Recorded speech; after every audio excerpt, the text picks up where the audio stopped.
I never liked her boss. There was something smug behind his polished smile, something off in the way his eyes lingered a second too long.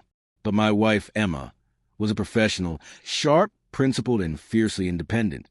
She'd spent years building her career, and when she landed a position as marketing director at a top firm, I was proud. She deserved it, but I still watched. Not because I didn't trust her. I just didn't trust him. His name was Connor. Late 40s, power-hungry, divorced 3 times. The kind of man who confused confidence with entitlement. Emma had mentioned offhand once or twice that he could be intense, but she'd always brushed it off, until one night changed everything. It was a Friday. Emma came home later than usual, eyes stormy, hands shaking slightly as she poured herself a glass of wine. "He crossed the line today," she said quietly. I set down my phone. "What do you mean?" "He locked the door. Told me no one had to know. Said I'd earn more than just a raise." My blood boiled. I could barely see straight. "Did he touch you?" "No," she said.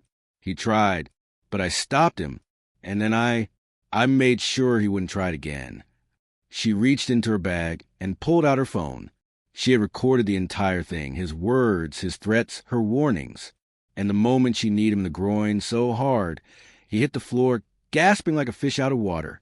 She didn't stop there. When he tried to lunge at her again, she pepper-sprayed him straight in the eyes.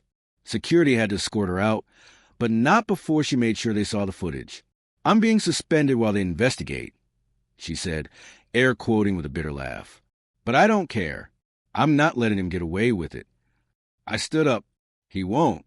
That weekend, the video made it to HR, and then to the board, and then to the internet. Turns out, Emma wasn't the only woman he had cornered behind closed doors. Several others came forward. Anonymous emails, old messages, whispered confirmations. The company tried to contain it, but you can't hide fire with paper. The board had no choice but to terminate Connor. But that wasn't enough for me. I wanted his life to reflect the damage he caused others. So I made sure the video got to the right journalist. I made sure it was attached to public HR complaints, screenshots of settlements the company had buried for years. The story exploded across LinkedIn, Reddit, and national media. Connor's face was everywhere. Predator, abuser, coward. He was blacklisted in every professional circle that once fawned over him. He lost his job, his reputation, his fortune drained from lawsuits and the PR disaster. He tried to sue Emma for defamation. He lost that too. Today, Emma runs her own agency. Her first major campaign, a global initiative for workplace safety and women's empowerment.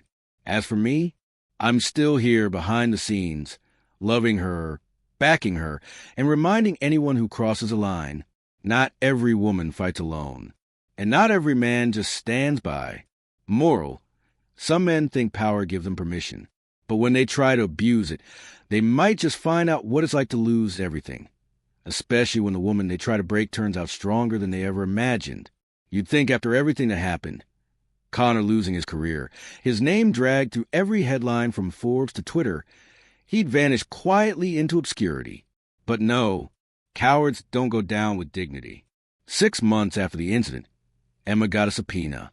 Connor was trying again, this time filing a civil suit, claiming emotional distress, loss of income, and irreparable reputational harm. He blamed her for his downfall, not the decades of abuse, not the pattern, just her.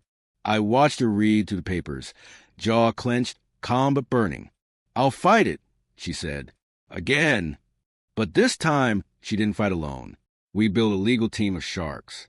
Not just any lawyers, ones who specialize in corporate predators. Pro bono. Several of them had daughters, wives, stories of their own, and something shifted. This wasn't just about Emma anymore. It was about every woman who had ever been cornered by a man with a title and a locked door. When the trial began, the courtroom wasn't just a place of judgment. It became a reckoning. Emma took the stand and calmly laid out everything, voice unwavering. Then came the others. 5 women, 3 former interns, even a male assistant, all testify how Connor had made their lives hell. The court was silent. And then Connor, red-faced, sweating, his lawyer trying to spin it as office flirtation gone too far. No one bought it. The judge dismissed the case within a week and publicly admonished him for wasting court time. But the real blow? The judge approved a counterclaim, Emma's lawsuit. A $2.5 million defamation and emotional damages claim. Connor tried to settle. We refused. 2 months later, Emma won. That money didn't change us. We gave most of it away to a fund for survivors of workplace abuse and set up a legal hotline for women in toxic office environments. Emma was offered multiple corporate jobs after the dust settled. She turned them all down. I don't want to go back into their system, she said. I want to build something better. And she did. Her agency, Anchor and Rise, exploded. Female-led, harassment-proof, and with zero tolerance for the kind of behavior she'd survived. Within a year, they had offices in 4 cities and were hiring talent overlooked by traditional firms. Young women, single mothers, LGBTQ creatives, people who had been chewed up and discarded by old-school corporate machines.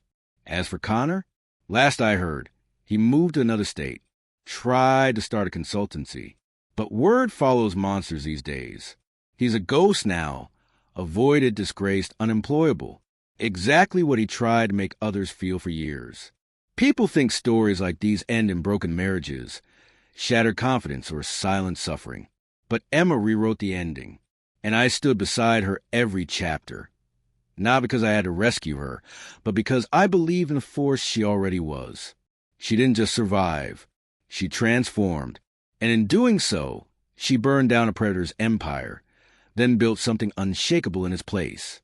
People assume stories like these end in silence, in whispered trauma, in women leaving companies while predators climb higher.